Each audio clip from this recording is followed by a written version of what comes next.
ಹುಬ್ಬಳ್ಳಿ ಧಾರವಾಡ ಪಶ್ಚಿಮ ಕ್ಷೇತ್ರದಲ್ಲಿ ಹಲವು ಹಳ್ಳಿಗಳು ಸಹ ಬರುತ್ತೆ. ಆ ಹಳ್ಳಿಗಳಲ್ಲಿ ಬಹುತೇಕ ತರಕಾರಿನ ಬೆಳೀತಾರೆ. ನಾವೀಗ ಒಂದು ಗಾಮನಗಟ್ಟಿ ಗ್ರಾಮದಲ್ಲಿ ಇದ್ದೇವೆ. ಅಲ್ಲಿನ ರೈತರನ್ನ ಮಾತಾಡ್ಸೋಣ. ಸರ್, ಈಗ ತಾವು ತರಕಾರಿ ಬೆಳಿತೀರಿ, ಏನು ಸಮಸ್ಯೆಗಳಿದಾವೆ? ಸರ್, ತರಕಾರಿ ಬೆಳಿತೀವಿ, ಸರಿಯಾಗಿ ಮಾರ್ಕೆಟ್ ಇಲ್ಲ. 2 ರೂಪಾಯಿ ರೇಟು 3 ರೂಪಾಯಿ ರೇಟು ದಲ್ಲಾಳಿಗಳು ತಗೊಂತಾರೆ. ದಲ್ಲಾಳಿ ಕೊಡಬೇಕು, ಮತ್ತು ಇತ್ತಾಗಿದ್ದ ರೈತರ ಕಡೆಗಿಂದನೂ ತಿಂತಾರೆ. ಅವರು ಎಲ್ಲ ಕಡೆಗೆ ತಿಂದು ಅವರು ಉದ್ಧಾರ ಆಗ್ತಾರೆ. ರೈತರಿಗೆ ಏನು ಲಾಭ ಇಲ್ಲ. 2 ರೂಪಾಯಿ 3 ರೂಪಾಯಿ ಅವರು ಇದು ಮಾಡ್ತಾರೆ, ನಮಗೆ ಲಾಸ್ ಐತಿ ರೈತರಿಗೆ. ಅದಕ್ಕಾಗಿ ಸರಿಯಾಗಿ ಈ ಕ್ಷೇತ್ರದ MLAಗಳು ಆ ಮಾರ್ಕೆಟ್ಗೆ ಹೋಗಿ ಸರಿಯಾಗಿ ಸ್ಪಂದಿಸಿ ಅವ್ರಿಗೆ ಒಂದು ಬೀಬಸ್ತು ಮಾಡ್ತಕ್ಕಂಥ ವ್ಯವಸ್ಥೆ ಈ ರಾಜಕೀಯ ಕ್ಷೇತ್ರದಲ್ಲಿ ಇಲ್ಲೇ ಇಲ್ಲ, ಒಂದೇದ. ಹಾಗಾಗಿ ಅವರು ರಾಜಕೀಯ ವ್ಯಕ್ತಿಗಳು ಈಗ ಇಲೆಕ್ಷನ್ ಬಂದವು ಬರ್ತಾರೆ ಇಲ್ಲಿಗೆ, ಓಟ್ ಕೇಳ್ತಾರೆ, ಮತ್ತೆ ತಂಪಾಡಿತಾವೆ ಅದೇ ಕೆಲಸನ ಮಾಡ್ತಾರೆ. ಅವ್ರು ಮತ್ತೇನಿಲ್ಲ, ಅವ್ರು ಐಷಾರಾಮಿ ಜೀವನ ಮಾಡ್ತಾರೆ. ಅವ್ರ ಜೀವನ ಹಂಗಾಯ್ತು ಅವ್ರದ್ದು. ನಾವು ರೈತರ ಹಿಂಗೆ ದುಡಿಯೋದು ಬದುಕೋದು, ಇದನ್ನ ಬಿಟ್ರೆ ಮತ್ತೇನಿಲ್ಲ. ಇಲೆಕ್ಷನ್ ಬಂದಾಗ ಅಷ್ಟೇ ಬರ್ತಾರೆ ಅವರು. ಕಾಯಂ ಯಾಕೆ ರೈತರ ಬಗ್ಗೆ ಸ್ಪಂದನೆ ಇಲ್ಲ ಅವ್ರ ಕಡೆಗೆ? ಯಾಕೆ ಮಾಡಂಗಿಲ್ಲ ಅದನ್ನ ಕೆಲಸನ? ಮಾಡ್ಬೇಕ್ರಿ, ಓಟ್ ಹಾಕ್ಸಂತ್ರಿಲ್ಲ. ರೈತರ ಪರ ಗದಿವಂತಾರ ಅವ್ರು ಅಷ್ಟೇ. ಅದು ಏನು ಅದಾರ ಅನ್ನೋದು ಗೊತ್ತಿಲ್ಲ. ವರ್ಷಕ್ಕೆ 12 ತಿಂಗಳು ಉತ್ಪನ್ನ ಅಂದ ಆಮೇಲೆ ಏನು ಲಾಭ ಅಂತೂ ಏನಿಲ್ಲ. ಇಲ್ಲ ಅಲ್ಲಿನ ಸಮಸ್ಯೆ, ಅದ್ರಾಗ ದುಡಿದು ಅದ್ರಾಗ ನಾವು ಎಲ್ಲ ಪೇಮೆಂಟ್ ಮಾಡಬೇಕು. ಏನು ನಮಗೆ ಉಳಿತಾಯ ಅನ್ನೋಂಥದ್ದು ಏನಿಲ್ಲ. ಎಲ್ಲ ದೊಡ್ಡ ಲಾಸ್ ರೀ ಚೊಕ್ಕ ಪೂರ. ಈಗಂತೂ 6 ತಿಂಗಳಾಯ್ತು ರೀ, ಏನು 1 ರೂಪಾಯಿದ ಉತ್ಪನ್ನ ಇಲ್ಲ ನಮಗೆ. ಈಗ ಇದೆ ಸರ್. ಅಲ್ಲ, ಈಗ ನಿಮ್ಮ ಜನಪ್ರತಿನಿಧಿಗಳು ಯಾವ ರೀತಿ ಅಂದ್ರೆ ನೀವು ಸ್ಪಂದಿಸ್ತಾ ಇದ್ದಾರೆ ಅಂದ್ರೆ ಸರ್, ಏನು ತಂದು ಅನ್ನಕೇನ್ರಿ. ಈಗ ನಾವು ಬೆಳಿಗ್ಗೆ ಹೊಳಗೆ ಬರ್ತೇವೆ ಸರ್, ಎಲ್ಲ ನಾವು ಇದು ಮಾಡ್ಕೊಳ್ಳೋದು. ಈಗ ಹಳ್ಳಿನ ಕರ್ಕೊಂಬರೋದು ಮಾಡೋದು ಎಲ್ಲ ಇದು ಮಾಡೋದು ರೀ.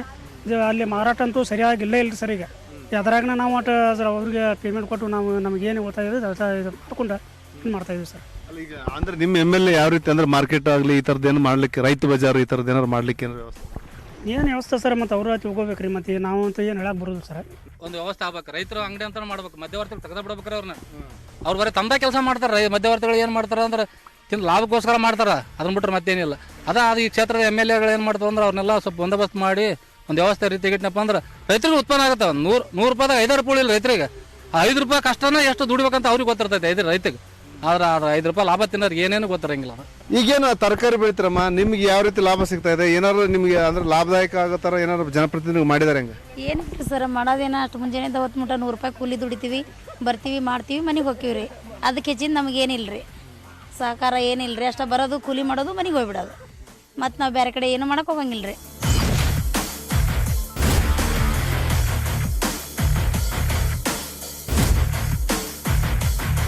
ಏನಜ್ಜಿ, ಏನು ತೊಂದರೆ ಆಗ್ತದೆ? ನಿಮ್ಮ MLA ಏನಾದ್ರು ಮಾಡ್ಯಾರ ಅನುಕೂಲ? ಹೆಂಗೆ? ಏನು ಮಾಡಿಲ್ರಿ. ನೀರಿಲ್ಲ, ಬಿಸಿಲು, ಕುಂತೀವಿ ಅಂದ್ರೆ ಬುಡಕ್ಕೆ ನೀರು ಪಾರಾಗಿ ಹೋಗ್ತೈತಿ. ಏನು ಮಾಡೋದು? ಮಳೆ ಬಂದಾಗ ಹೆಂಗೆ ಮಾಡೋದು? ಇದ ನೋಡ್ರಿ. ಎಲ್ಲ ಶಾಸಕರ ಗಮನಕ್ಕೆ ತಂದಿರ? ಏನಾರು ಮಾಡ್ಯಾರ ಅವರು? ಏನು ಮಾಡಿಲ್ಲ ಅವರು. ಹಂಗೆ ಬರುದು ಹೋಗುದು ಇಷ್ಟು. ನಾವೀಗ ಪಶ್ಚಿಮ ಕ್ಷೇತ್ರದ ಧಾರವಾಡ ಹಣ್ಣಿನ ಮಾರ್ಕೆಟಲ್ಲಿ ಇದ್ದೇವೆ. ಇಲ್ಲಿ ಸಾಕಷ್ಟು ವ್ಯಾಪಾರಿಗಳು ಹಣ್ಣಿನ ಬಿಸ್ನೆಸ್ ಮಾಡ್ತಾ ಇದ್ದಾರೆ. ಏನು ಇಲ್ಲಿನ ಜನರದ್ದು ಏನು ಯಾವ ರೀತಿ ತೊಂದರೆಗಳಿದಾವೆ ಅಥವಾ ಏನು ಸಮಸ್ಯೆಗಳಿದಾವೆ ಅಂತ ಅವ್ರನ್ನೇ ಕೇಳೋಣ.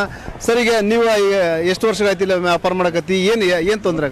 30 ವರ್ಷಕ್ಕಿಂತ ಹೆಚ್ಚಿಗೆ ಆಯ್ತು ನಾವು ಇಲ್ಲಿ. 40 ವರ್ಷ ಮಟ್ಟ ಅದೇವು ನಾವು. ನಾನು ಈಗ 30 ವರ್ಷದಿಂದ ಇಲ್ಲಿ ಇದ್ದೇನೆ ಇಲ್ಲಿ ಮಟ್ಟ. ಆದ್ರೆ ಹಿಂಗೆ ಬರ್ತಾರೆ, ಏನು ಮಾಡ್ತಾರೆ, ತೆಗಿತಾರೆ, ಹೋಗ್ತಾರೆ. ನಮ್ಮ ಕೋರ್ಟ್ ಆದೇಶ ಐತಿ.